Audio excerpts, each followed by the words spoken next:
This podcast is part of the Big Heads Media Podcast Network. For more great podcasts, head over to bigheadsmedia.com.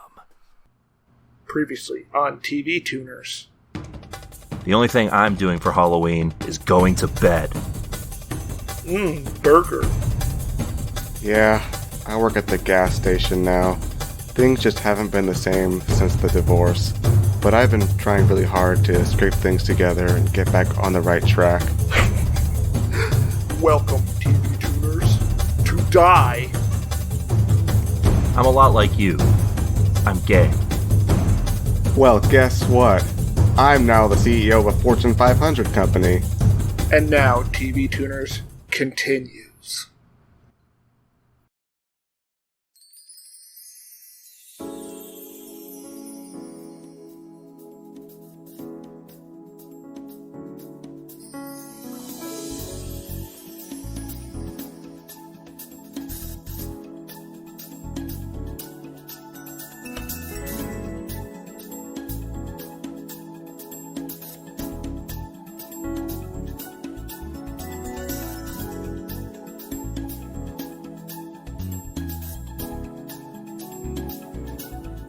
Hi there, folks, and welcome to TV Tuners. It's a television podcast for the true fanatics. It's a weekly dive in the latest in TV news and reviews. I'm your host, Swanson. With me, as always, is my co-host and nurse who's trying to undermine the lead character's authority, Stairmaster. Hey, you need to stop messing with the pills. Those are very delicate. But I have like a scheme I'm doing. But it's dangerous. Fuck, You why can did I hurt make someone. myself Ratched? Most relatable character. Yeah, I guess. And with us, as always, of course, is our other co-host and guy who goes on a murderous rampage for reasons. Uh-oh. Kyoran. I'm crazy. Hey, whoa, hey. Hey, whoa, Whoa. Elaine. Whoa, hey, Elaine, I'm gonna stab you. You Hey, abandoned me as a child.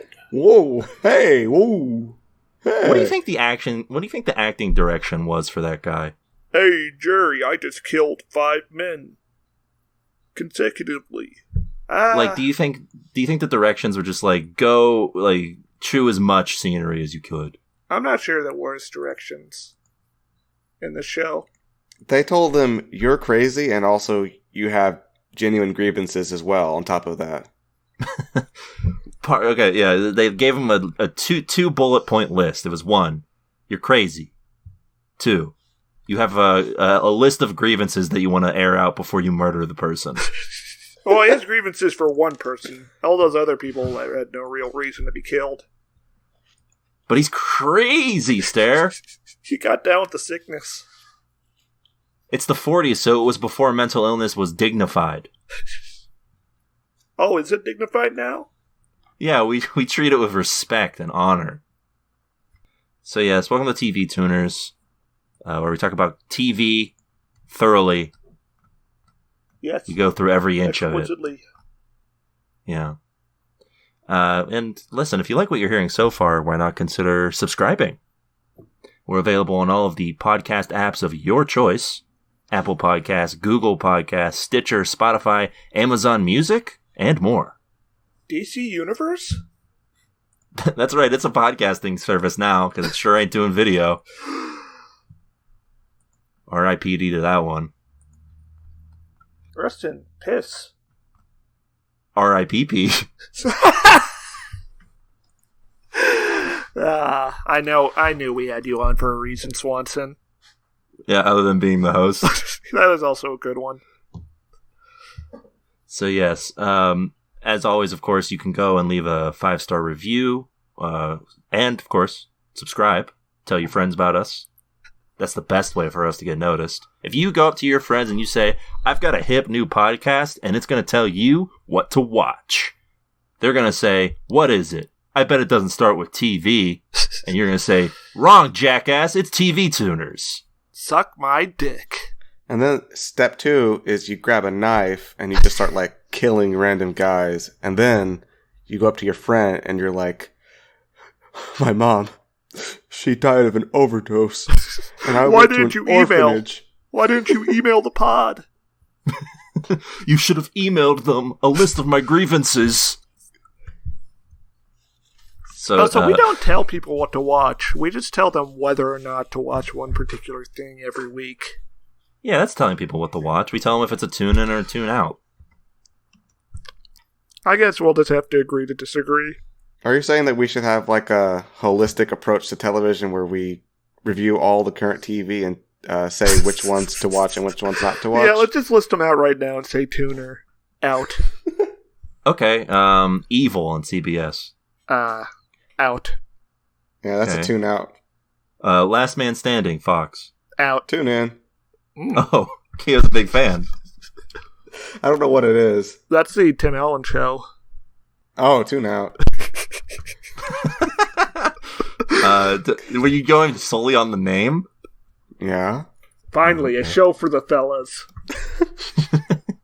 WWE Friday Night SmackDown. Tune out. Tune out. Yeah, I'm tuning out on that one. Marvel's Agents of S.H.I.E.L.D. I'm pretty sure that's not on TV anymore, but... Rest in piss. Well, since it's not on TV anymore, that's a tune in. Ooh. Oh, you only tune in on the shows that aren't on TV, yeah. Expand on that.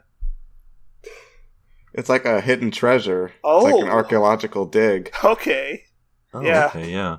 Sound reasoning. One last one here. The only show left on TV. Ooh. Supergirl.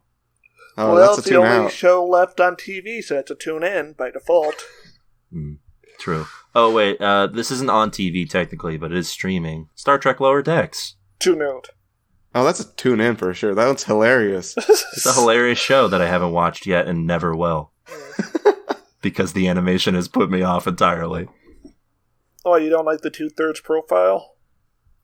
No, listen, man. You know, if Rick and Morty's enough in that style for me. You ever talk to your friends in 2/3 profile?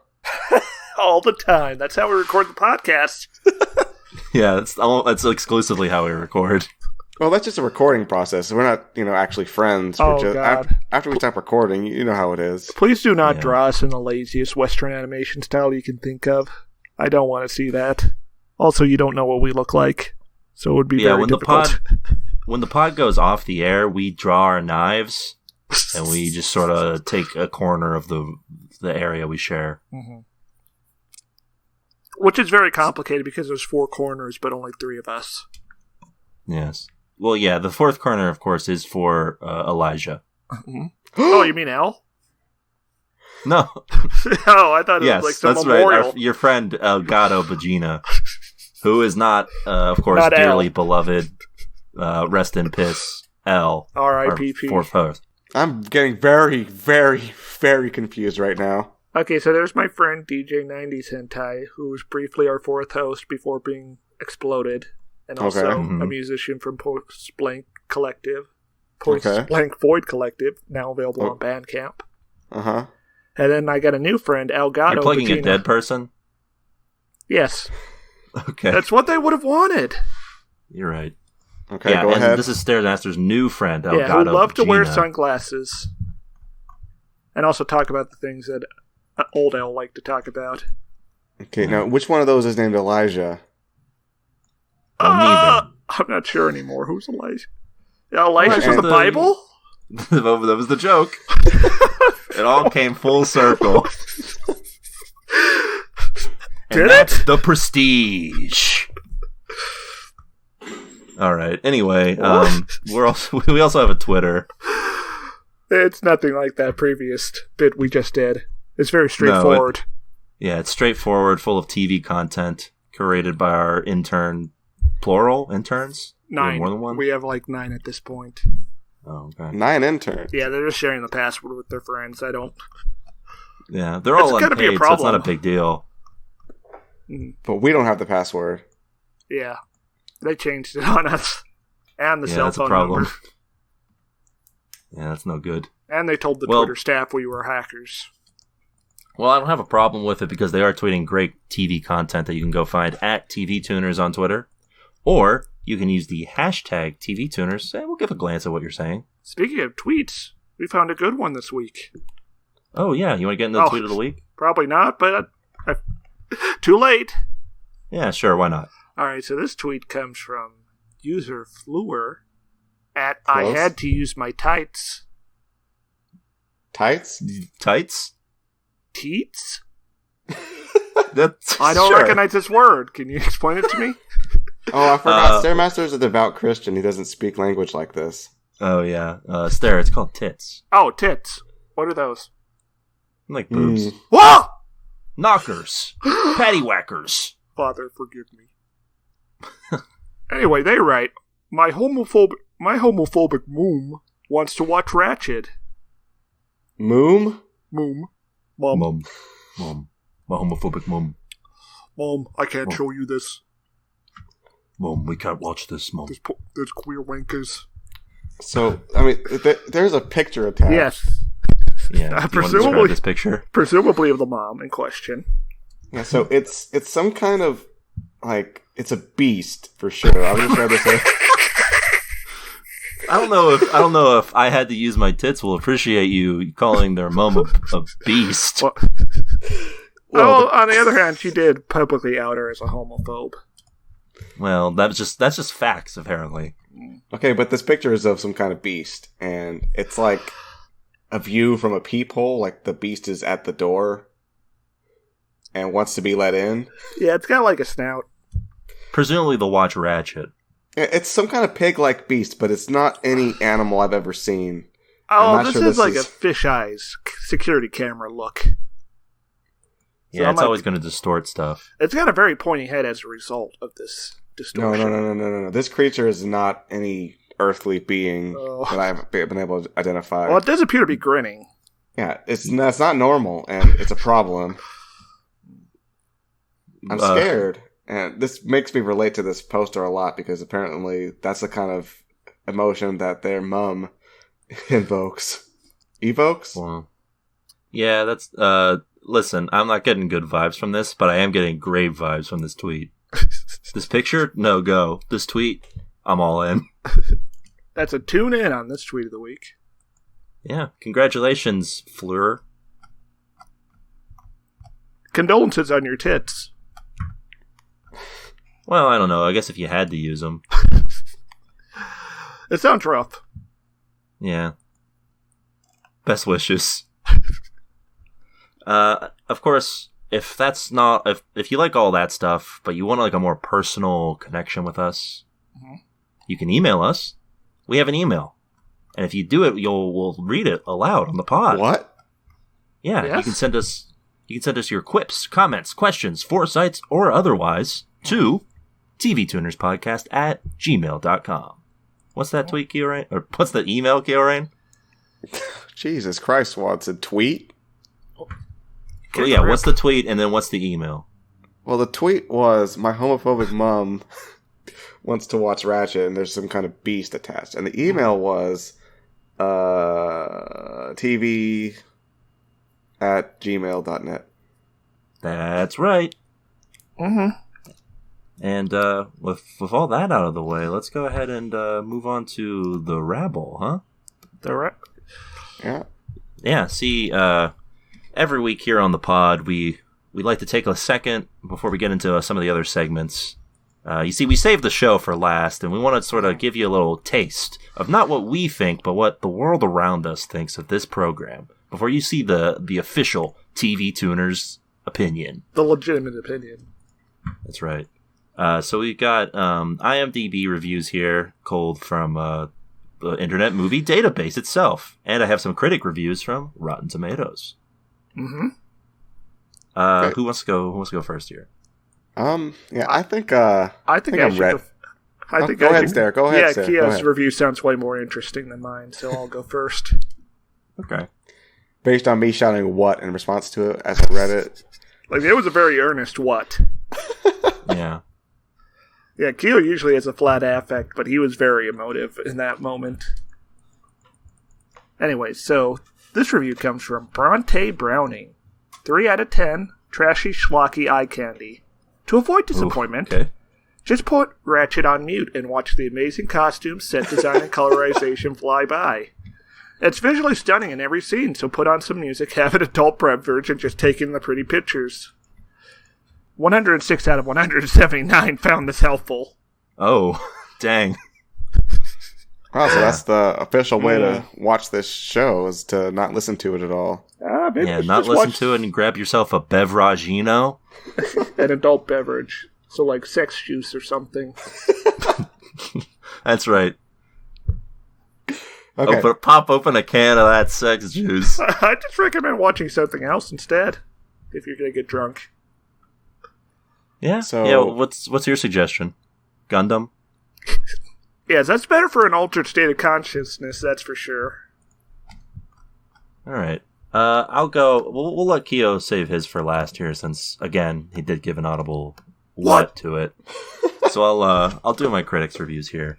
Starting out with this positive review by John Doyle of Globe and Mail. Mm-hmm. For all its outsized horror and macabre approach, Ratched is anchored in a feminist and queer perspective on recent American history and popular culture. As such, it's part of a necessary reckoning and brave. Please stop.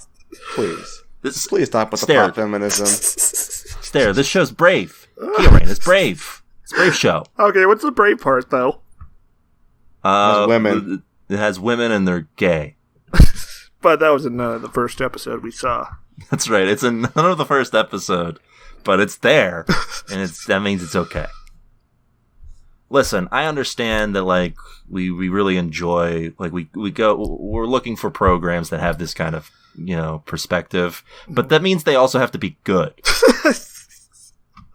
Yeah, you don't want people associating queers with boring.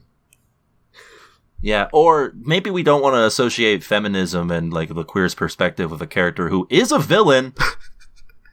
This is a villain origin story. I don't even... She's a villain from episode 1. Like, yes, from the very I was beginning. about to say. I didn't want to shoot my load early, though. Yeah, it's not even like a Better Call Saul thing. Where, like, we watch this person slowly turn into a villain. Yeah. She's just already one. The brick is already on the pedal. Like, there are other shows that I would label, like, that have these same things that are better because they're not trying to tell a story that, one, doesn't need to be told, and two, boy, we're really getting into it already, aren't we? I have some thoughts on this show. Podcast so I'll just move on. All right, we'll move on to this bad review from Matthew Gilbert of the Boston Globe. The name Ratched calls to mind words like ratchet and wretched. Mm-hmm. But in this slick, inconsistent series, she's more a jumble of qualities whose truth are coyly withheld from us. Oh. What? What? I love that. I love this review's explanation of the name Ratchet for anyone who didn't quite get it. The people in the rafters. Wow, that's a plot. That's perceiving a lot of subtext where there usually isn't much in a Ryan Murphy show. Yeah, that's like Ratchet wasn't a creation of his, so I guess it makes sense. But also, like, that's like if they made like a Draco Malfoy like origin story, and someone was like, the name Draco Malfoy should suggest insidiousness and dragon. Yeah, like we get it, we know what the name means. Thanks. Anyway, I mean, yeah, he's good stuff. Okay, you guys ready? No. Yeah, give me a sec. Hold on. Let me just, like, steal my thoughts. All right, I'm ready. I feel like we've overhyped this a little bit now. Sorry, you did. You did this to us. All I did was say what out loud. Yeah, you never do that. I didn't mean to. It just happened. Well, now the viewer's going to do it. All right, so this is a perfect 10 out of 10 review. Ooh, okay. It's titled Love, Love, Love It. Uh-huh. And this is by Virginia Cottrell. There are a few not-so-good reviews here stating lack of originality. It does remind me of the first few seasons of American Horror Story, and I don't have a problem with that. They were excellent. If some of the reviewers here did their homework, they would know that it is actually a spin-off of American Horror Story. Excuse me? Nani? Sarah Paulson as Nurse Ratched is excellent, as the whole feel of the show and the story overall but wait. could even be a bit of a modern day One Flew Over the Cuckoo's Nest. What? As a few mainstream press have compared it to. Compared it? It is. It is it. I believe that some may think the storyline appears to be nothing new and just predictable. It isn't. I mean, I would not say it's predictable, but... I'm so confused. Did they, mean to switch those two words? Like, those two shows, programs they mentioned? They mean to switch those? It's like when you have a dream and, random concepts are randomly associated by the neurons firing in your brain haphazardly. Yeah, this is a spin-off of American Horror Story, guys, if you didn't notice. Who could forget the first season of American Horror Story, One Flew Over the Cuckoo's Nest? It came out 40 years before the first season of American Horror, the second season. This could even be a bit of a modern-day One Flew Over the Cuckoo's Nest. I like the fact that it could. So we're led to believe by the way this is drawn out is that this person has watched both American Horror Story and One Flew Over the Cuckoo's Nest, but watching this thought that it was a spin-off of American Horror Story and was just sort of like One Flew Over the Cuckoo's Nest, even though it's not at all, really. Maybe they're bad with names, like character names. And There's no way they actually watched One Flew Over the Cuckoo's Nest. They just saw people talking about it and they're like, oh, I should mention this in my review. Oh my god. Yeah, I think it's I think it's doubly funny after the person said that other people need to do research. What a queen. Yeah. Today we stand a queen. 3 out of 11 found this helpful. Oof. So yeah, that's it for the rabble. Stay tuned later in the program and you'll get the rest of our thoughts, although I think you know where it's going. We're not masking it too well on this one, I don't think. Ominous. At least I'm not. I've got a few thoughts about this program. Only a few, though. Well, why don't you share them right now? Yeah, go get into it, Gio. Do not. All right, so how did she get away with that thing she did at the end of the first episode? How did she get away with the thing she did at the start of the episode? How'd she get away with anything? Well, good thoughts. Listen, stay tuned to the end of the episode and I'll talk about why her scheme makes 0 sense and shouldn't have worked. All right, let's get to what you guys watched this week. Anything fun, interesting? No, nothing. I'm a doughboy. Oh. You're a doughboy? Yeah, I'm one of the hosts of Doughboys. Oh, wow, we should be way more popular then. Stair didn't lie, though, because both of us did watch the latest episode of The Boys. Oh, yeah, we did, but The Boys. This is not The Boys cast, even though it is 3 boys. We can talk about The Boys. Yeah, only don't talk about the latest episode unless you're... Oh, then we can't. Don't do spoilies. Not to recap it, we just have to say that it's definitely still good and you should be watching The Boys. All I'm going to say is penis, penis, penis, penis, penis. Ooh. Yeah, that was gross. In my humble opinion. This is alluding to something, huh? Alluding to something. Yeah. Okay. Well, I also caught up with The Boys, although I haven't fully caught up because this new episode just came out as we're today, the day we're recording. No, it came out last night, and we told you it came out. Who's we? The TV Tuners Discord, which you can join today. That's right. You can find the link at our Buy Me a Coffee page. You don't have to buy us a coffee to get in there. You just have you can just go there and look at it. So yeah, it was good. The Boys is good. It's a good show. Oh, tune in? Dare I say, tune in. Well, the vaunted triple tune in. Homelander, my favorite. I stan Homelander. Because he's the most relatable. Of course, yeah. So I think that's it for what we watched this week. Oh. That is a different segment, sorry. What's going on in here? I'm commandeering this podcast. Oh God. Alright, so let's get into the TV news, huh guys? Updates from the grim world of television. So I've got some shocking announcements for you guys about our favorite streaming service. Oh, DC Universe? No, that's no longer a streaming service. I'm talking about our old pal Quibi. Quibi. Ooh. Now, get this, guys. You're really taking the ball here, and I appreciate it, Just getting in there. Yeah, Swanson can just lay in his hammock. Yeah. One of a time, lifetime, golden premium offer. Quibi for sale. Wow. How much? That's right. I don't know, but... Yes. According to the Wall Street Journal, Quibi is currently exploring several strategic options after a rocky debut. Oh. Rocky. Rocky's one way of putting it. Like launching in a pandemic and expecting people to watch you on their phone. Like rocks falling down a hillside. Very big avalanche. And then crashing into like a car, yeah. Yes. That's what Quibi's launch was like. So yes, Quibi has some strategic options that they're looking into here. One is raising more money on top of the already used, evidently, $1.75 billion capital. What did they spend that on? The TV shows aren't very Quibi! It's also there's also a potential merger with a special purpose acquisition company, or SPAC.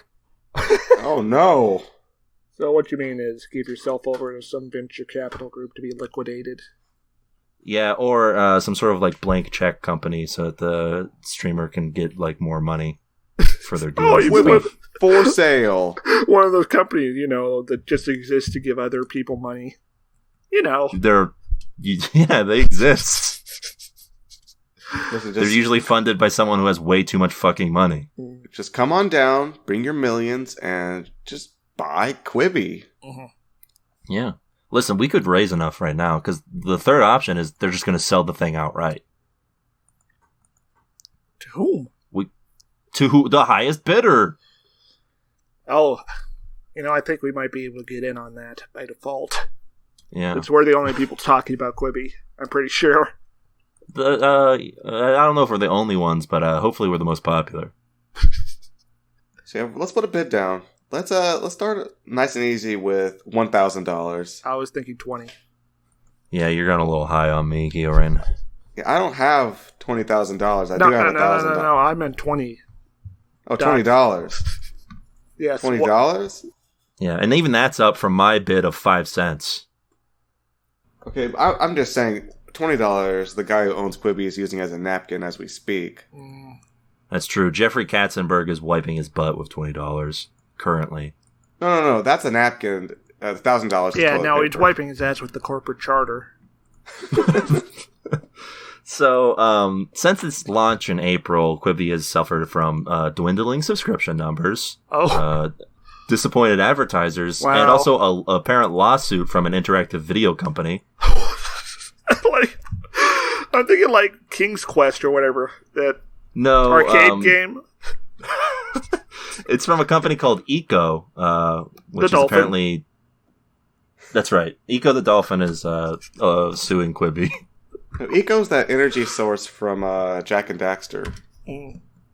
Oh, do you think it's the company that made Jak and Daxter? Naughty Dog? That's right. It's a subsidiary of Naughty Dog. When they're not busy making games where you murder actual animals. Well, not actual animals. So yeah, the company has a couple options, and they gotta stay afloat somehow. After all, this is Jeffrey Katzenberg's dream. Other than that time that he had other dreams, probably like running a successful animation studio. You guys ever have a dream that's to make an app that's not that good? No, usually my dreams involve the thing being good. Yeah. Like an app that sucks your dick. And that would be like a good app. Yeah, I think that would just be hardware, right? How can an app accomplish that stare? That's ridiculous. Well, maybe it is a dream. Maybe you could put lips on the phone, like big juicy lips. All right, let's put like, I don't know, $10 million on R&D for this. Yeah, let's use. You know what? Let's just use all of the available money we were going to use on Quibi on this because I think this is a better idea. Yeah, now that I said that, I am getting a ton of text from Jeff Bezos. Ooh, Jeff Bezos the clown. Yeah. So the world of business, the gears are spinning as usual. Oh yeah, you're talking about Jeffrey Bezos. Yeah, like he was sending me these emails saying like he's ready to invest and all this. I'm just like, God, stop it! Like, so needy. Hold on here. I just got a tweet from Q. It says investments are coming. Wait, what a strange tweet. I wonder. What could it mean? I did not know that Mr. Q had a Twitter account. Well, we have speculated before that Q might be behind Quibi. Maybe that's what he means. Huh. Finally, all is revealed. And we've also speculated before that he does listen to the pod. And we got confirmation about that because that does explain why the deep state keeps trying to kill me. Yeah. The deep state can't kill you. Well, I can try. Yeah. The worst they can do is indict you. Wait, I thought the deep state was getting indicted, not the other way around. Well, they can do it too. That's the problem. That's why it takes so long for the indictments to come. Look, I'm being extradited as we speak. So yeah, Quibi, when asked for comment about the potential sale, a spokesperson for Quibi said, Quibi has successfully launched a new business and pioneered a new form of storytelling and state-of-the-art platform. Successful is an odd word there. It's a sales pitch, Swanson. Did get to the public. I guess, yeah. That's true. Yeah, you're right. That's all they said on the statement, so it is sort of a non-answer. It means literally nothing. So yeah, I guess we'll just have to wait and see. But I'm preparing the urn where we will have the ashes of what was once Quibi. Or you have to buy Quibi first in order to cremate it, though. Yeah. But while we're talking about dead streaming services, let's just give a quick second for a fallen comrade. DC Universe. R.I.P.P. You gonna pour one out for DC Universe? I mean, you can do whatever you want for DC Universe. Okay, I'll pour one out. Here we go. Faces, worn out places. Thank you, sir. Yes, DC Universe is pivoting from video to comics. It already had the DC library of comic books up there in addition to its television slate, but that television slate's just moving to HBO Max, and DC Universe is just going to be, the comic book app. Are they going to change the price? Probably what it should have been, right? Yeah, I mean, that's probably what it should have been from the start. Yeah. I don't know if they're changing the price or not. I would say no, because Marvel Unlimited runs about the same. Yeah, because Shonen Jump has their own streaming service, and that's like ridiculously cheap for their library. It's like something between $1 and $5. Oh wow, yeah, I'm pretty sure Marvel Unlimited is like $10 a month. So I don't think DC's changing it. See, this is why the West is in decline. Yeah. Oddly enough, you can just go to Comixology and get that for $10 a month, and you have access to both Marvel and DC comic books and a bunch of other stuff. If you're looking for a good deal in comics. Anyway, as for DC Universe, if you listen to our 100th episode, you might remember that DC Universe is the current holder of worst television network. Of all time. Well, of that we've reviewed. Of the 4 DC Universe shows we've watched, 0 have been tune-ins.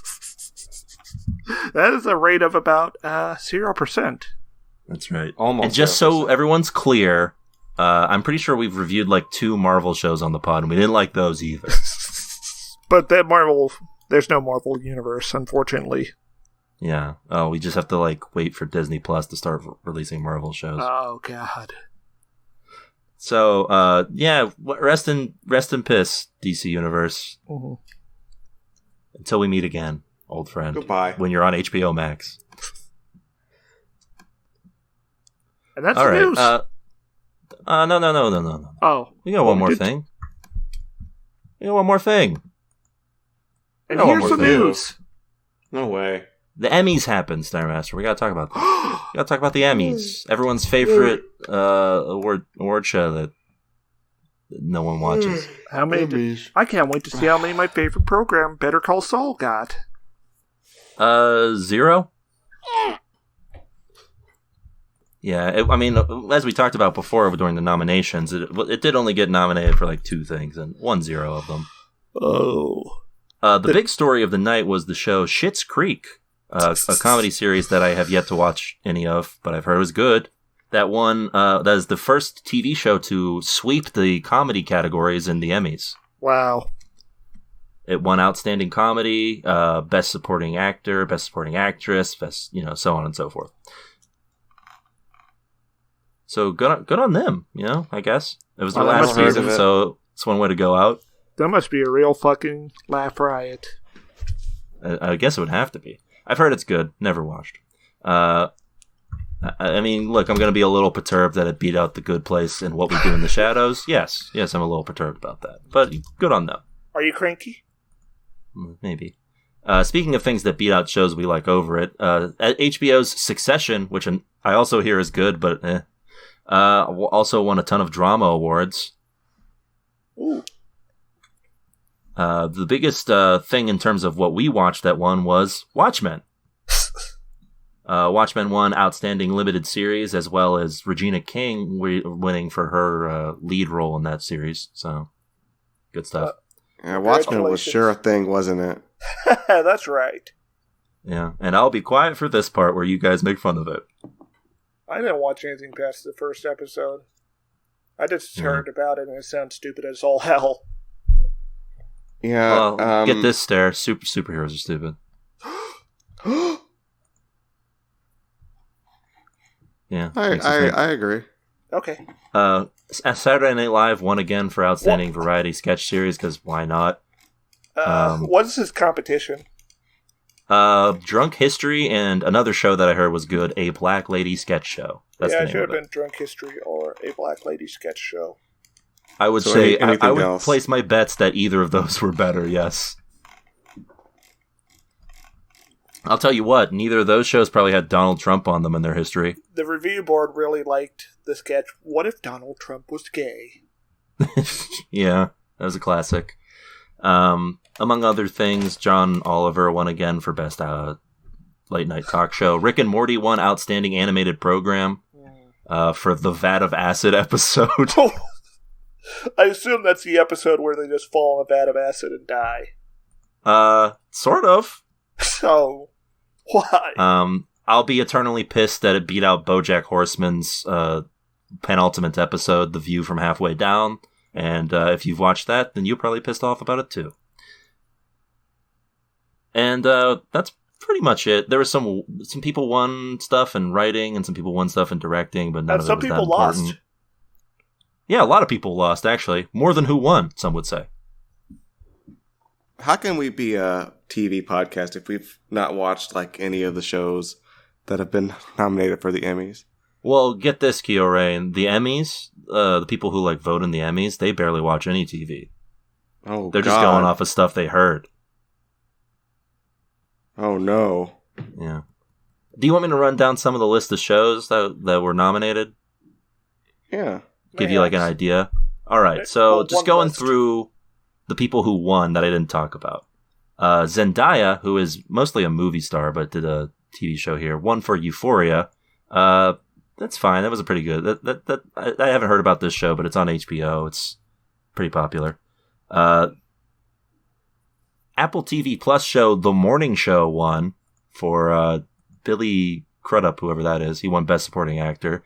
I'm assuming that's just because Apple pays a lot of money for these things. Ozarks won. Again? Yeah, Ozarks won. People love their trees, Stairmaster. Most Blue Award. Show that Stairmaster didn't want to watch over the Big Show, Mrs. America won. The cosmic cycle continues. Of Donkey on Me. Yes. Ozark got 3, count them, 3 writing nominations. Oh? Better Call Saul got 2. What's going on with the Ozarks? Are we missing something? I feel like we're not. I feel like the Emmys just really love this milquetoast show. It's about a white guy who does crime. Hey, what if Breaking Bad was more blue? Had more blue filters. And less people of color on it. Yeah. And like there's a bunch of other stuff here that the fact of the matter is that like the Emmys are just a microcosm of award shows and bullshit, and none of it really matters, but we talk about it because we're a TV podcast. Let's become an anime podcast. Then we don't have to worry about awards. Yeah, but then I won't care. We'll make you care. I'll end on this note saying that this year was the lowest rated Emmys of all time. Good. They were also doing it virtually, which is odd. So there were like apparently people in like hazmat suits delivering Emmys to people's houses.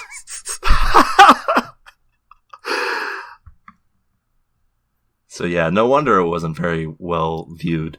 I'm just imagining now them like setting up the bomb squad robots to hand out the Oscars. Yeah, I wanted to see some like drones. Yeah, I don't know why. You just have Amazon fund the Emmys and give like the drones give you your Emmy. Like a drone flies through the window and drops an Emmy off. And the winner of the Grand Emmy gets brought the Emmy by the Jeff Bezos robot. That's right, yeah. A robot modeled after Jeff Bezos. Yeah, Jeff Bezos' personal robot servant who looks like him and talks like him. Yeah. All right. Well, listen, guys. That's the end of TV Tuners. See you next week. Yeah. All right. That's it for the news. So let's take a quick break. So you may be thinking right now it's summer, about to be fall, but that's wrong because it's actually winning season. Yeah. Oh? Whoa! Winning season? That means doubling your first deposit. Does it? Yeah. Winning season means Survivor, Super Contest, and Squares. Does it mean anything about the NFL? Yeah, it means it's time to celebrate the NFL season, only at MyBookie. That's right, Stare. You can sign up now and make your first deposit. You get a $1 for $1 match, all the way up to $1,000. Have you ever even had $1,000?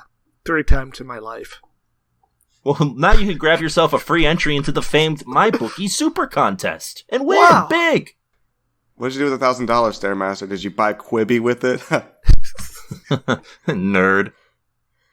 Listen, Stare, I know you're excited. To play in the contest, all you have to do is pick 5 NFL games against the spread to have a chance at $100,000 guaranteed in cash prizes. Well, but it's a chance. How can it be guaranteed? Yeah, it's always a chance. But it's guaranteed. Well, the money is guaranteed. Someone's going to get that money guaranteed. Yeah. Do not question. Who's that? Huh? Huh? Listen, the best part is, don't worry about that. The best part is, MyBookie has thousands of bets to choose from the full NFL slate and the NBA playoffs, from live betting to championship futures. Every play you want to make is waiting at MyBookie. Oh, can I? Yes, come to MyBookie. You can even bet on whether we'll tune in or tune out on this show every week. Yeah, I'm sure that's there. Yeah, I'm sure if you go on MyBookie, that'll be there. Yeah, definitely. Hey, listen, if enough people demand that it's on MyBookie, it probably will eventually. That's how the free market system works. Yeah, so why don't you go make a change.org petition to get that added on there? Listen, guys, it's simple. You make your picks, you win big, you collect your cash. What if I make the wrong pick, though? Well, I mean, then you don't collect your cash, but don't make the wrong pick, dummy. Okay. Listen, I'll give you a little hint. You can go and use promo code TV Tuners, and you can double your first deposit now. I was hoping it's a no-brainer. I'd hope you would give me advice on which bets to make. Well, I can't help you there. Well, hold on. Before we get into this, let's just check the TV Tuners coffers and see how much cash we've got to get started on this. Wait, it's empty? Whoa, Stairmaster's getting in his car and driving away. Wow. Looks like his winning season's going to begin today. At my bookie. Wow, what a great ad. Wow, those guys sound just like us. That's because they were us. Huh? Yeah. Well, in a matter of speak, they're clones that I've created that do only advertisements. Wow, what a wretched existence. No wonder that one that looks like me ran away. Yeah. With all the money. All right, so let's not waste any more time. Let's get into our one of the favorite segments on the pod. It's Trailer Blazers. Hit the theme, Keo. Trailblazer. All right. Yeah, we got a big old trailer this week for you guys. We're talking about Hulu's Marvel adaptation, Helstrom. Yeah, not Hellstorm, Helstrom. Yeah, this one's got some supernatural events happening. I believe this is German for Hellstorm. Huh. What are you basing that on? It looks vaguely like that word, but in more German. Okay, yeah, I'll believe you. Yeah, German's like getting rid of spaces between words, is what I've learned. True. Yeah, this looks like a Netflix show that got ported to a Marvel Netflix show that just got put on Hulu instead. The end. They don't. You would be like, it would be understandable if you didn't think this was a Marvel show because there's literally no branding for Marvel.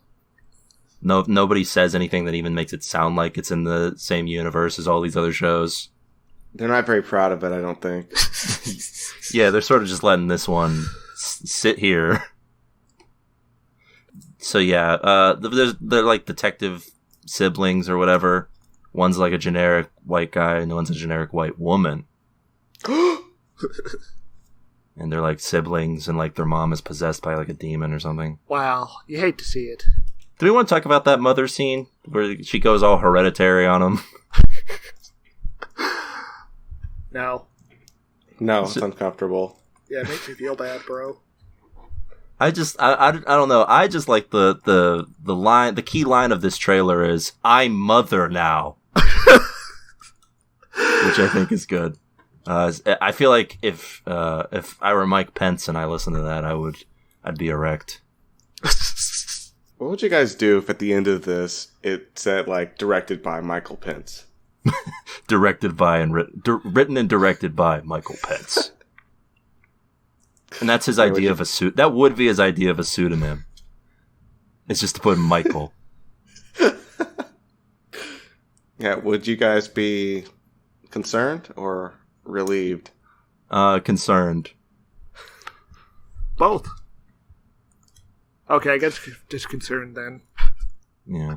That wouldn't make very much sense. The entire trailer, at least until like the end here, this guy, the generic white guy who is Helstrom. Well, I guess they're both Helstrom. Oh, is that Helstrom? He's Damon Helstrom in the comics. He looks like just a generic guy in like a cheap suit. Mm-hmm. But at the end, he has like a symbol on his chest that starts glowing and stuff. The hell symbol. Yeah. So I'm gonna post this picture here, and I think Keo can describe it. This is the Marvel Comics costume for Helstrom, and you tell me the differences. Wow. Tell me if there's some differences that are in this as opposed to the one we see in this trailer. Well, this guy's a ginger for one thing. Major Jimmy That's Olsen true. energy. Yeah. So, okay, this man, so I've noticed that he's got like a pentagram on his chest, Yeah, his bare cool. chest. Yeah. And he's wearing like a Dracula cape, but with no shirt at all. He's got a chest like the Pringles man from a few episodes back. We talked about. Yeah, he's jacked, but on top of this, though, he's got the pitchfork, the trident Of Satan himself. Yeah, it doesn't actually Satan's pitchfork looks different than that usually. I think, but Yeah. This is a special demon pitchfork that he made or something. Who knows? And then he just got the superhero pants, though, superhero leggings. That's Yeah. With like boots that don't make any sense. Also, I think you can see his dick bulge. Well, of course. Yeah. That's one of the features of the superhero pants. So the comic sort of gives away the premise of this show, I think, because they talk a little bit about their dad in the trailer. The comic was originally titled Helstrom, Son of Satan. So that kind of gives away who the dad might be that they're referring to. No. Is this the most generic looking Marvel property ever? Yes. Yeah. Like, even the Marvel Netflix shows let you know, one, that they were Marvel, and two, that they were superheroes. Yeah, like, okay, if I just watched this trailer and you hadn't spoiled that it was a Marvel show, I would have thought it would have been that evil show, but more violent. Roy. With Roy the Demon. Yeah. But no Nick Coulter. Yeah. Well, yeah, because otherwise they'd just be like, why is Luke Cage here? Yeah.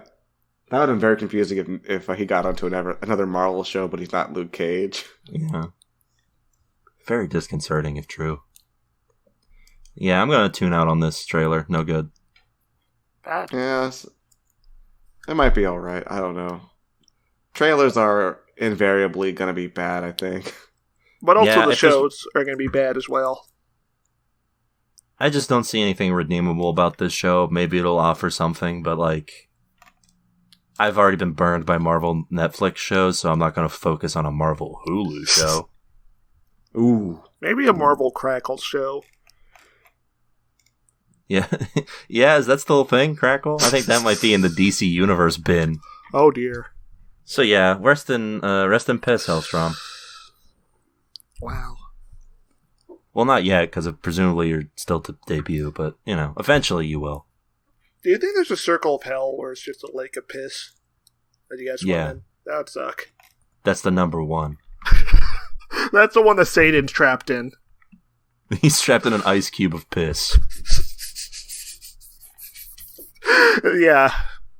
It was Old Testament God's idea. Yeah, Old Testament God is kind of like that. Now I'm imagining if Old Testament God turned that one dude's wife into a pillar of piss. Okay, that is the Bible as written by DeviantArt. Yeah. You think this episode's doing something for somebody with all this piss talk? Look, I'm pretty sure Piss Warrior 93. Oh yes. A.K.A. Gimmick Fathead. Yeah, our big fan of the pod. I'm sorry, Gimmick. Forgive me. All right. All right. Let's not waste any more time, huh? We watched a show, and we've come here now. Let's discuss it and talk about it. Share our thoughts and feelings. It's Ratchet and Clank. No, it's Ratched. Ratched is a suspenseful drama series that tells the origin story of asylum nurse Mildred Ratchet. In 1947, Mildred arrives in Northern California to seek employment at a leading psychiatric hospital where new and unsettling experiments have begun on the human mind. On a clandestine mission, Mildred presents herself as the perfect image of what a dedicated nurse should be, but the wheels are always turning. Ratchet, all procurement is on site. Yeah, what clandestine mission? Was she doing some Metal Gear Solid shit? Ratchet! Ratchet! Ratchet! The governor of California is threatening to launch a nuclear strike. Yeah. So yes, we watched this. Let's get into it, huh? There's a lot that I have a lot of feelings on this one. We'll get into it, but will we get over it? That's a good thought. So yeah, the show opens with what I described as the inciting incident, which I think is somewhat accurate, I guess. Yes, yeah, I guess it's an inciting incident, as we find out by the end. And it's just a scene from some horror movie you've already watched before. A long one, too. Not an interesting one, either. Yeah, this scene goes on for, and I checked, it was 6 minutes by the time the scene is over. They really need to set up this massacre. Yeah, like, why? I didn't need to see, did I need to see these priests who are immediately going to die carrying out like a lunch and going to a movie. No, we also did not need to learn that one of the priests stuck around to jerk off either. That was something we definitely didn't need to know. Maybe that's going to come back. Maybe that's how they're going to get the guy out of prison. Yeah. Is by pointing out that the priest likes to jerk it. If there's one thing I know about Ryan Murphy properties, of which we've watched at least 2 on this pod, it's that things come back around and mean something by the end. To Murphy's credit, he actually isn't doing any of the writing on this show. He's only directing. Ooh. So we can thank him for the spastic direction of this first episode. But then why are there so many monologues? Well, they have his style, that's for sure. Before we get into the actual overview of what happened in this show here first, I want to say, I'm going to get the one good thing I have to say about this show out of the way. It is nice to look at. Yes.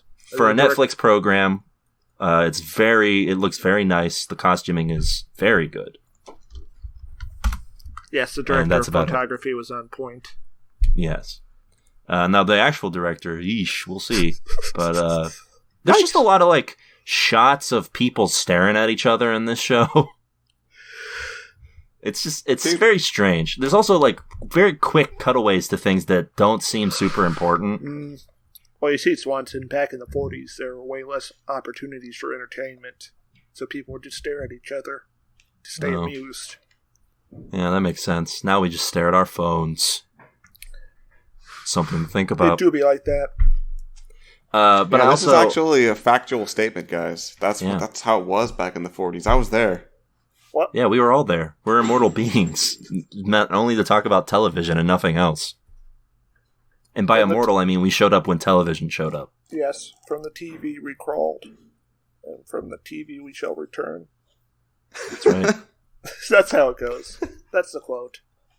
So, the other thing I want to talk about before we get into the actual story is the score of this. The score is made like it's an actual 40s film that I'm watching. Well, yeah. I mean, that's fine. The score was not. I didn't even really pay that much attention to the score.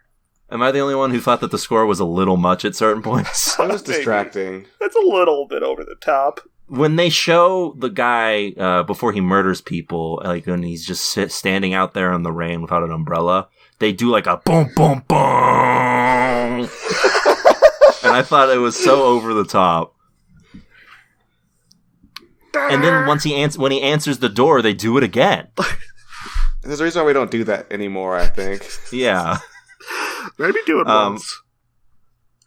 So getting into the actual show here, we meet these priests who are destined to die in 6 minutes. So why are we spending that much time with them? The one guy goes to jerk off a very important detail that the show wants us to know about. Look, an underwear catalog. Sad. I love how stylishly he's gonna jerk off. He's got a very fresh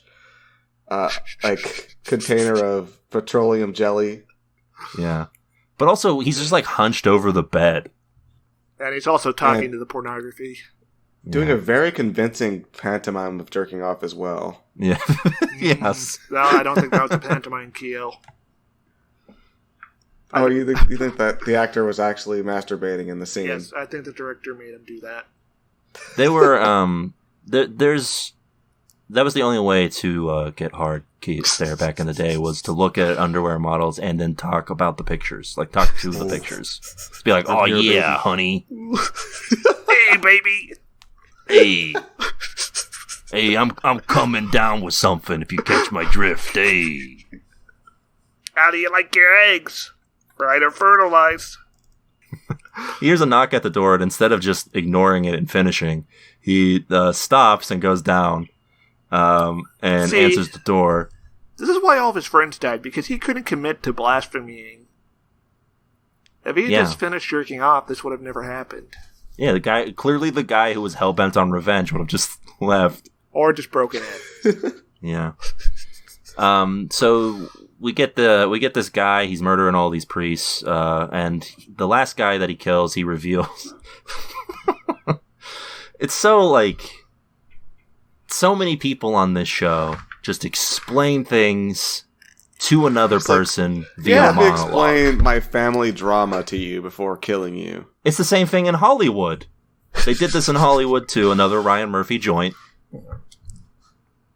Oh. It's a trait. That explains it. Oh, yeah. It also explains the, like, real fascination with, like, just weird sex. Hey, look, I'm a TV novice. I don't know who these directors are, so you're going to have to explain that to me a little better next time, fellas. Well, you see, Kyo, Ryan Murphy made American Horror Story, too. We also talked about Ryan Murphy several times previously during the recording of this episode. And he also made American Crime Story, which is good. Also, he made OJ Crime Story. Well, that is American Crime Story. Hold on. Remember what I said about dreams and haphazardly associating concepts in your brain? That's what happened to me right now. You thought it was called OJ Crime Story? I thought American Crime Story was a separate show from the show you were talking about. No. Anyway, as for this program, this guy gives this speech about, like, you had sex with my mother and I was born and she became a whore because of you. And it's like a whole explanation for why he's about to murder this man instead of just making him murder the guy and making a mystery. Like, imagine you're watching, like, an episode of Columbo and the guy gets killed and stuff. You see it because, like, Columbo did the thing where you see the murderer before and then you have to watch Columbo figure it out. Imagine if the murderer just gave away his reasons for murder right then and there as he's murdering. And then also he's like, and now what I'm going to do is I'm going to plant evidence to frame somebody right next to you. So yes, the guy laying under the bed. I'm going to pin this on him. There's no detective would ever solve this. Certainly not one who's sheepish and slovenly. A guy who's jerking off. The jury will vote to hang Shirley. So yeah, we cut to 6 months later. This guy's arrested and is apparently being sentenced to the psychiatric hospital. They're trying to see if he's fit for trial. Yeah, I guess. They're doing an eval. Yeah, which, fine. It seems like they surely were able to do in the 40s very effectively. It seems like confessing his manifesto in front of the witness would kind of give up the game on, whether or not he did it because he was insane, but here we are. Yeah. Apparently not. So yes, while all of that's going on, we get introduced to Mildred Ratchet, our lead, Nurse Ratchet herself. But before she was, I guess, a nurse. We don't know what she was doing beforehand. She has some cursory knowledge of medicine, so I guess she was actually a nurse. But it's hard to tell. I'll tell you what, it is a choice. Capital A, capital C, a choice for this show to just have her steal the position of nurse. Like, the whole point of Ratchet in the movie is that she's part of an uncaring system, not just someone who lucked into it through, like, conning people. Oh, don't you get it, Swanson? The system isn't the problem. It's just a few bad apples. That's right. Like that's the message. That was the message you were supposed to get from One Flew Over the Cuckoo's Nest. So yeah, we get introduced to her in this, frankly, in my eyes, pretty bizarre scene where she's in her car talking with, like, the gas attendant, and there's just two people in front of them making out. Yeah, I don't think it was legal to do this in the 50s. I think you had, like, a maximum of 2 seconds to kiss. Yeah, that's a public obscenity, and I'm offended. The part that I thought was the weirdest is that the gas attendant is just, like, tugging at his dick. Like, what? Wait, what? You didn't notice this? Wait, hold on. Am I the only one who noticed this? I think you might have imagined that. I didn't notice that. Swanson, buddy? He was tugging his pants where his dick is located. It's the and pants. She notices that, and he's looking directly at the kissing couple. The pants, the most likely place to find a penis. Well, true. Where else are you going to find it? The waistband. Well, that's usually a comes with the pants. Yeah, it's maybe I'm just imagining it. Hopefully someone else noticed this. I really hope you guys noticed the other scene where that we'll get to later that made me laugh for a solid 30 seconds. Can't wait to hear what that was, because I didn't laugh like that. I just mostly stared at this blankly. Well, listen, it's weird. This show has moments where it's absolutely batshit insane. And then it's just, there's stretches where it's kind of boring. So yeah, Ratched shows up. She gets this apartment. We get this, like, comedy character who's, like, her landlord. That's fun. Is she a comedy? I think she's just annoying. Yeah, I think that's the idea they're going for. Does Ryan Murphy want us to root for her? I guess. I don't know. I don't want to root for anybody in this show. She's quirky and charming, fellas. Yeah. She seems like a nag.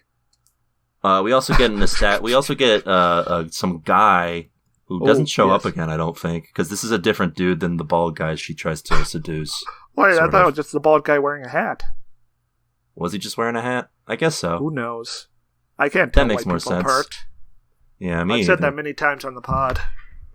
Yeah, I think you're right. And she just sort of they just sort of share a glance, and she makes her way to the mental institution where what is even, like, so she's playing this con where she wants to get a job here, and as we find out at the end, it's because her brother, the murderer is her son. Oh, the murderer is her brother. Yeah, they don't say this until the next episode, but I figured you guys would like to know because they don't make it super clear.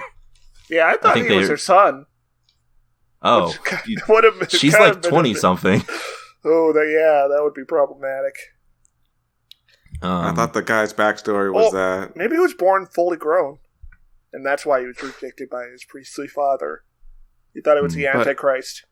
I thought his mom died of an overdose or something. Yeah, he explained it in his minute-long monologue. Oh, maybe it was just a woman who looked exactly like his mom. Yeah, that makes perfect sense for him to be sent to an orphanage because of that. Faked her death so she could escape the whorehouse. No, it's her brother. Her, like, foster brother or some shit. Anyway, so yeah, she's going to this mental asylum to get a job there, and she's playing this, like, con game that's very strange. It's not very well thought out, I don't think. Because you don't know about the brother thing, so you're just wondering why she doesn't just go. It's the 1950s. She could just go on the street corner and ask for a job and be made president of some company somewhere. Yeah, that's how they did things back then. Yeah, she... So, like, this con also gets increasingly more, like, labyrinth-like. It's like some Kaiji, there's like some Kaiji-esque escalation. Yeah, like, it's by the end of this episode, her con game is so convoluted that I don't even know if it's working or not. I think she's conning herself. No, I think she's a master manipulator who's going to get her way. So she's like Aizen Sosuke. Yeah. Oh, yeah. How long have you been under the impression that you run this facility? Yeah, except it's under a pretense where nobody notices anything that's going on around them or something. Yeah. Because of her Zanpakuto. Kyoka Suiketsu. The guy, Dr. Hanover, as we learn his name is, the director of the hospital, he seems to get a glimpse of what's going on here, but then is immediately distracted by other things that she's orchestrated. And I just want to say that I really appreciate this man's performance. Not because it's good, I don't think it is, but because he really takes it up to the next level here. And the way he performs this character, who I guess is supposed to be some sort of secretive character, but is just like very on the nose with everything he says and does. So we're introduced to him as he goes to speak with the governor. He interrupts a dinner between the governor and his wife to talk about his new mental health facility that he wants to get funding for. Yes, the governor doesn't care. Yeah, the governor next month. The governor who came from Hell's Kitchen, apparently, because it's Vincent D'Onofrio.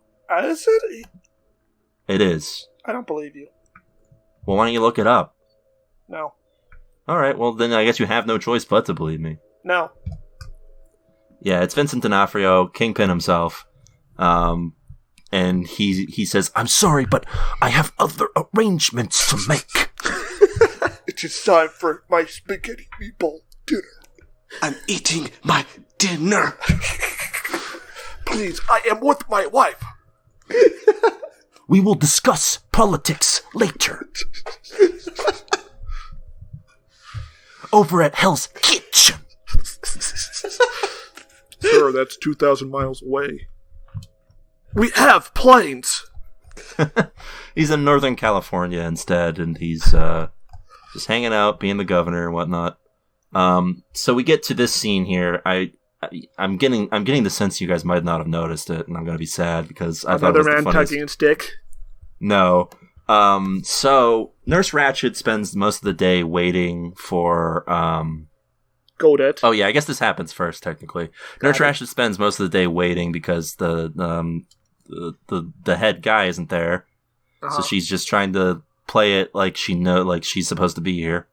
And we get this lady, Nurse Bucket. Which, sure. Whatever. Oh, my favorite game, Nurse Bucket. Yeah. There's also apparently a character who isn't introduced here, but I think he's shown. He has like a disfigured face or whatever. Oh yeah, the bird. His name is Huck Finnegan. Come on. What the? What? He's like. Does he say the N-word? Maybe that's why his face is disfigured. He said it once to someone. To the wrong. So yeah, Nurse Bucket like immediately is like, this Nurse Ratchet's no good. Mm-hmm. But she's like inept at everything, so she doesn't. She doesn't actually succeed in anything she tries to do. Like a bucket, her head is empty. Yes. So we get this scene where Nurse Ratchet, I guess, deduces that someone is having sex somewhere, and like walks in on them on purpose. These pheromones. This can only mean one thing. I don't think the show did a good job of explaining how she managed to figure out where these two people were doing it.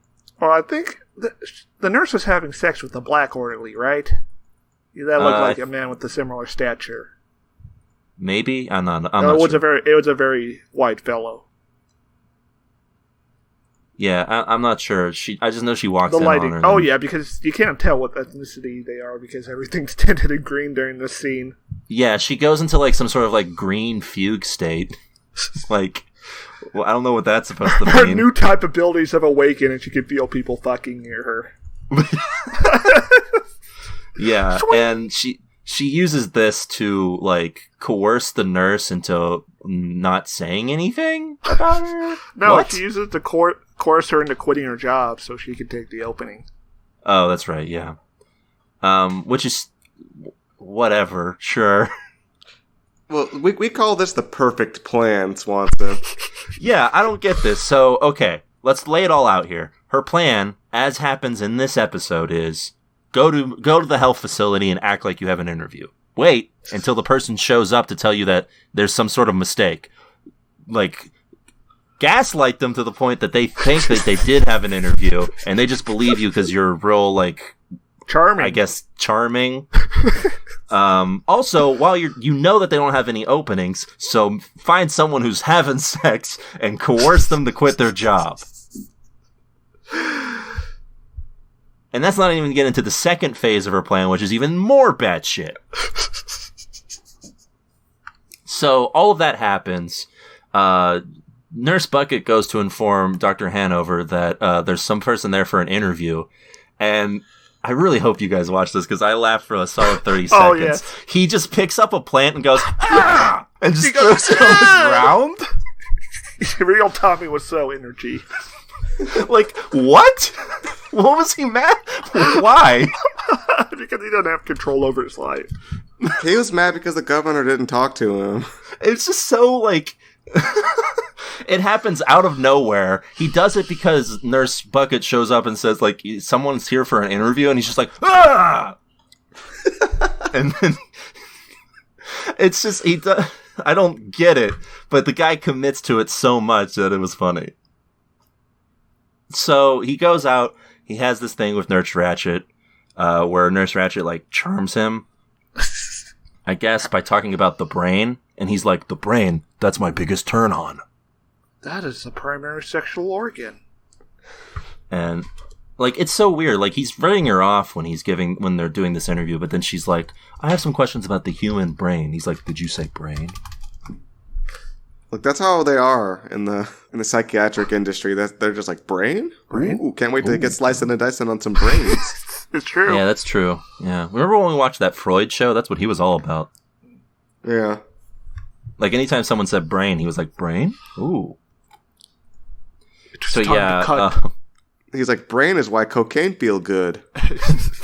That was how Freud talked, yeah. Most people don't know that. It's just like poetry. It rhymes.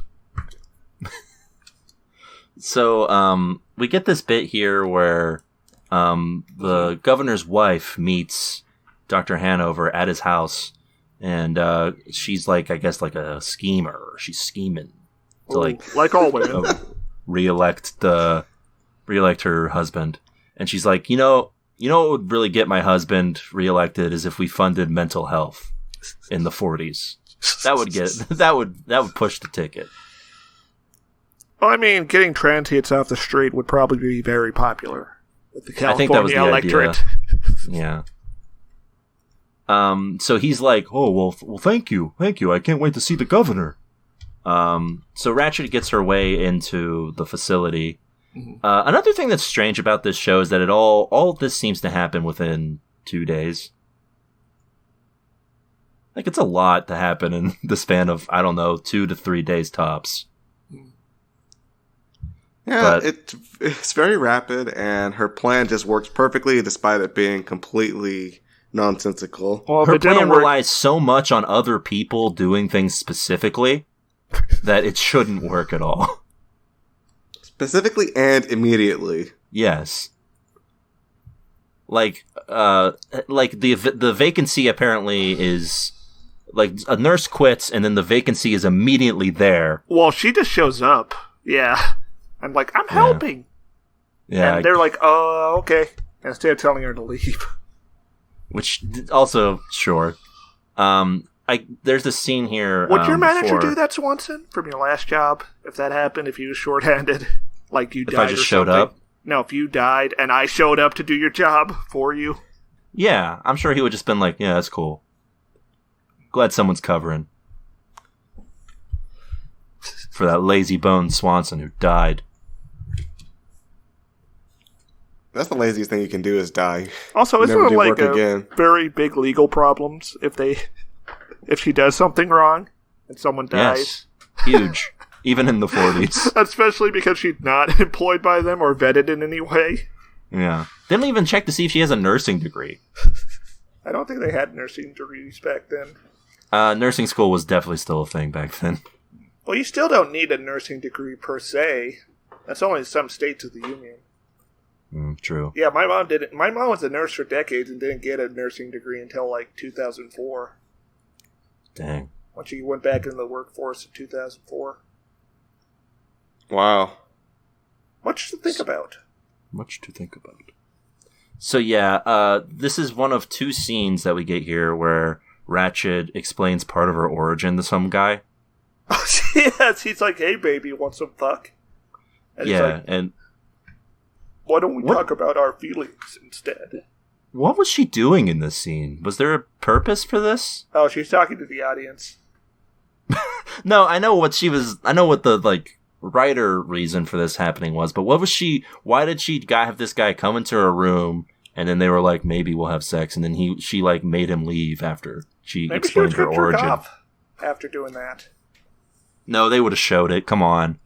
I don't know. It's a woman masturbating. You can't show a woman having pleasure without a man involved.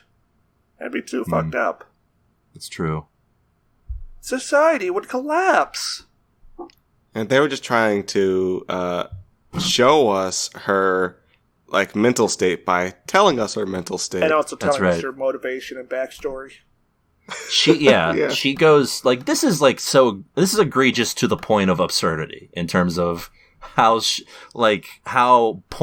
blank this is like, yeah, I'm just saying things that no one will, that the writers want to explain to you, the audience, and I'm saying it directly to you. Thought they were being clever. Thought they were being clever by making us think she was going to have sex, but instead do exposition. Yeah, like thanks, I hate it. So yeah, she explains that like her like the way she explains it here is that like apparently her mother like had her and didn't want her or something. That's the gist of her like 2-minute long monologue. Her story is that she had a kid with the man, even though she didn't want it, and then the man up and died. And as a single mother in the 40s, she just threw the kid out on the streets. Do you think that's her? Do you think that's her? What happened to her, or do you think she's explaining her backstory? Yeah, that's her backstory. Well, yeah, you think that do you think she's the mother? Because I got the impression that she's the child. Hence why she might have been an orphan at some point. But the father didn't die until the opening 6 minutes of this episode. She's not the same. Her and her brother are not related. Actually, they're like whatever. There's like I don't know. It's stupid all around. I don't think she's a mom. So yeah, they have this bit here where she leaves a doll for that lady that she bribes. That was nice. That was the actual only part in this this show where Ratched seemed like a horror villain. Mainly it's just because of the delivery of the line, "Here's a doll for your daughter," with no emotion to it whatsoever. So yeah, the second phase of her plan here is where things get even more ridiculous. So she has this stunt here that she's planning on doing where the governor's coming in and he's going to look at the facility and for funding and stuff and do like a press tour. And she's planning on doing a stunt here where she gives a patient the wrong medicine and then saves them from a cardio arrest, I think. Or like a shock, like some sort of shock. Arrest. Prisoner 59B, you have been sentenced to 20 months in the ISO cube for cardio crimes. But yeah, this is like insane, we'll say. Yeah, because this doesn't work at all. No. Because first of all, like she immediately figures out this patient's conditions and says, okay, I need to give him this drug to cause... Yes, this is like something you need a montage of her doing prep work for over the course of a few days in order to sell. Evidently, this show doesn't believe in that. Instead, this is like her second day on the job. I'm not even sure if she's been hired yet. I think she's still doing pro bono. Also, the governor is working fast because he agrees to give funding to them in 2 days' time and then shows up. And also that same day says he's going to give them a big fat check. Wow. Yeah, so she pops him the drug that he doesn't need, and then on cue, he collapses. Yeah, immediately. At the right time while the guy's there. So then they have this bit here where she... do you think her being in the photos was part of her plan too? Yes. Even though she has zero way of knowing that Dr. Hanover doesn't like getting photographed. Oh, I meant being photographed saving the guy. Oh, well, she gets put in the photos with the governor because the Hanover doesn't like getting photographed for some reason that I'm sure will be explained in detail via monologue. He was molested by a photo camera. Okay, but not only did he collapse at the right time, but she was also able to save him, which is a very big dice roll. Yeah. Yeah. Yeah, like she seemed to understand that she would have a guaranteed way of saving him, which isn't the case if you give someone the wrong medicine. Mm-hmm. So then she does that in front of like him, the governor, and all of the press and stuff, and they're like, "Wow, great work! Wow, I can't believe a woman did it." Yeah, it's like, "Whoa, this lady, she sure knows what she's doing." Wow, pats on the back. I never thought of that. Yeah, yeah. Yeah, he does some Joe Biden touch and feeling over here. The governor does. So then the second part of her plan, evidently, is to help cover up her obvious, like, opening of a bottle that had just been... So the medicine that she gives this guy is apparently, like, new medicine that no one is on, so why is it in the facility? So she opens the bottle for it, and I guess to cover this up, her plan is to provoke one of the patients to commit suicide. Well, yeah, Nurse Bucket notices that the seal's been broken despite no one having that prescription. Yeah, like, so part of her plan, as the show seems to make me think, is that she's going to figure out that one of these patients needs to, like, she's going to drive one of these patients to suicide for some reason.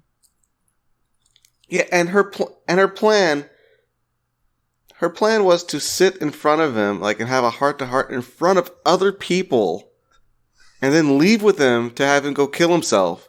Yeah. And she's not going to be implicated? Is that... Episode 2 better be her being kicked out for... Because this guy was shown being sedated by the orderlies and being held down. It seems like he'd be under supervision. Yeah, but maybe. She just walks him into the headmaster's, or whatever, office. No fuss, no muss. Yeah, it's a mess. This show's a mess. But listen, there's one very big reason for why they had her why they had her, like, make someone commit suicide. Can you tell me why, Keo? No. Because she did it in the movie. in the movie, spoilers for One Flew Over the Cuckoo's Nest. She convinces someone to commit suicide in that movie via guilt, and so they have her do it here to be like, hey, look, it's kind of like the movie, huh? You're kidding me. I'm glad I did not see One Flew Over the Cuckoo's Nest before watching this. Yeah, well, I mean, you should watch it. It's a good movie, but... So, here's the deal about this whole thing. Now, we were led to believe that maybe this was an origin story, but I think this is probably, open and shut. More evil than stuff she did in Cuckoo's Nest? Yeah, like, in Cuckoo's Nest, she's not, like, she's the villain, point blank, but she's also, like, stand-in for the... like the whole structure of, like, the mental health facility. So it's like a 9-to-5 job for her. Yeah, it's not like a way, like, being evil isn't a way of life. Like, this show seems to imply that this character was, like, I guess just always evil. Yeah, she's Satan. And she corrupted the medical industry. Before this, these guys were being treated perfectly humanely. She's like a hyper-evil psychopathic infiltrator who's snuck her way in here and is now committing murders. So yeah, they this whole plan goes off without a hitch because... Well, sure. Yeah, she immediately convinces Hanover to let her smuggle the guy's dead body into the crematorium so he didn't get in trouble. She has, like, a version of luck that, like, Jesse seemed to think Walter had in Breaking Bad, but, like, to a degree that is, like, if she entered in all the cheat codes in the video game. This is like Breaking Bad if Walter didn't experience consequences for his actions. Yeah. Or any distress from her actions, or any... We don't see her contemplating, we just see her just kind of doing stuff. Yeah. Does she have an interior thought process at all at any point in this episode? No, she just monologues, and that's how we know what she's thinking and feeling. Like this monologue that she gives to this patient here, where she's like... So she goes on this long monologue to this patient about, like, listen... I'm just saying, like, for these plans that we all agree have a very low success rate, there is no sense of desperation in her behavior and no sense of, like, any kind of, like, there's no psychosis urgency. Or mania. There's no, like, ticking clock, like when the Nurse Bucket finds out about the prescription drugs. There should be, like, a countdown or something. Or otherwise. It's ridiculous. So she has this monologue with him where she's talking about, like, her family life or whatever, and how his family has abandoned him, and there's only one thing left to do. And then she just leads him into the Dr. Hanover's office and is like, there's a thing here, there's a letter opener here, why don't you kill yourself with it? And he's like, sounds reasonable to me. Instead of taking a letter opener and killing other people in a blaze of glory. Yeah. Yeah. Well, he's mute, I think, so he doesn't say anything. He just kind of just does it. So then immediately she orchestrates it so that Hanover finds her near his office and then hears, I guess, a noise coming from his office and is like, someone's in there. Doesn't suspect her at all, even though he already thinks that she did something.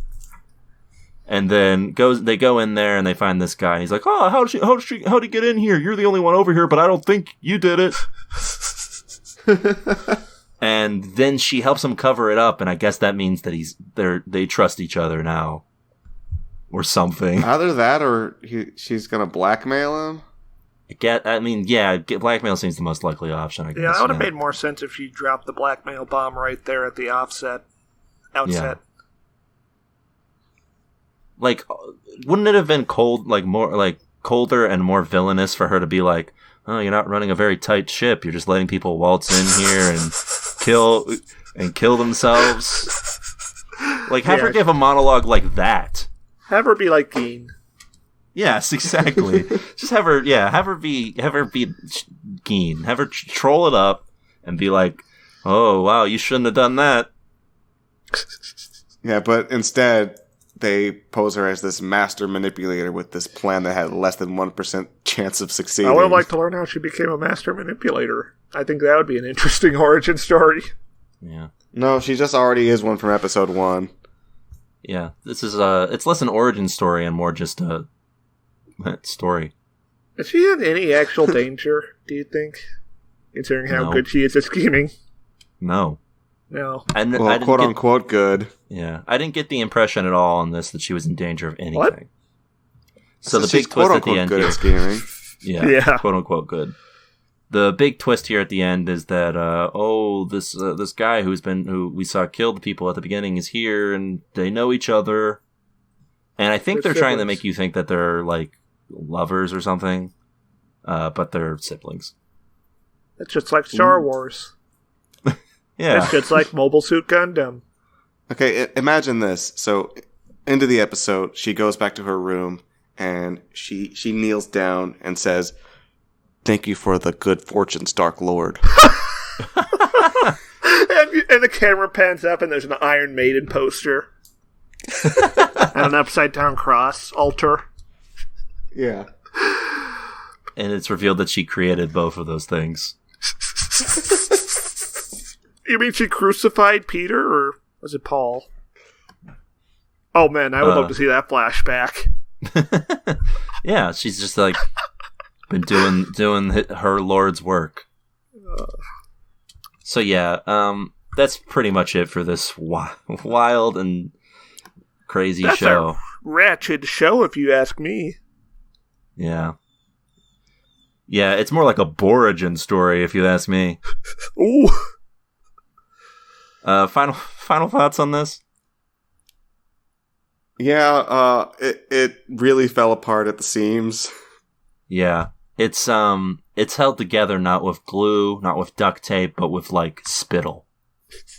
It's like Ryan Murphy. It's like holding it together in its hand, but they're getting sweatier and sweatier by the moment. Yeah. It's just falling apart. Yeah, and Kingpin is rattling it and taunting him. Kingpin is shaking Ryan Murphy.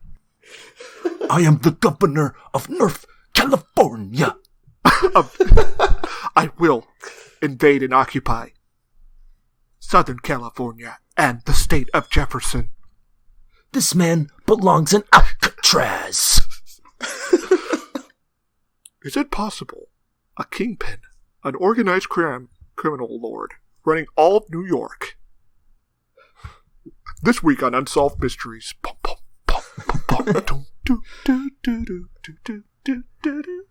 Yeah, listen, I'm gonna tune out on this show. It was no good. Yeah. Well, yeah. This show is completely trash, but my mom liked it, so I have to say tune in. Oh, okay. Wow. Gotta show loyalty to Familia. Yeah, I wanted to like this show. I thought the idea had like 10% potential, but turns out, no, not good. That's a tune out for me. It doesn't help that they missed the point of the character. Yeah. They could have just they should have just called this show More American Horror Story. They should have just named this Crazy Nurse. Maybe that's what they'll call in Japan. Yeah. Like, the funniest thing is that there was already a season of American Horror Story set in an insane asylum. Mm. So why do more? But with a character that no one wants to see adapted. This is a spinoff of American Horror Story, by the way, guys. Yeah. Do your research. So that's a tune out on Ratched. Mm-hmm. And that's about it for this week's episode of the show. But Good night.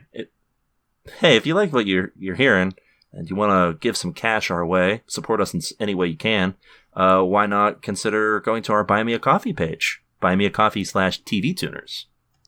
You can donate there, or just click the Discord link and join our wonderful community of followers at the our Discord. And donate us some words. Yes, donate us your thoughts and cat pics. See you next week. And well, we have another thing to talk about. Oh. Don't you want to talk about swords? No. You want to talk about swords? No. Because, I mean, like, we talk about swords every Thursday on our bonus podcast, the 1000-Year Bleach Cast. Where you get to meet all of our friends, Aizen, Gin, Ichigo, Chad, sort of. Yeah, we might not see him again for a while. Yeah, probably not. But yeah, you can watch that, listen to it rather. Watch Bleach and then listen to the pod every Thursday. And we'll be back next Tuesday with our main feed here, TV Tuners, for more TV goodness. Until then, keep watching. Bye. Bye. It's over. Will you survive? Hey folks, it's time for the TV Tuners Denver Fact of the Week. Did you know that Stairmaster owns a psychiatric ward here in Denver? That's right. I refer to myself as the Mind Warden.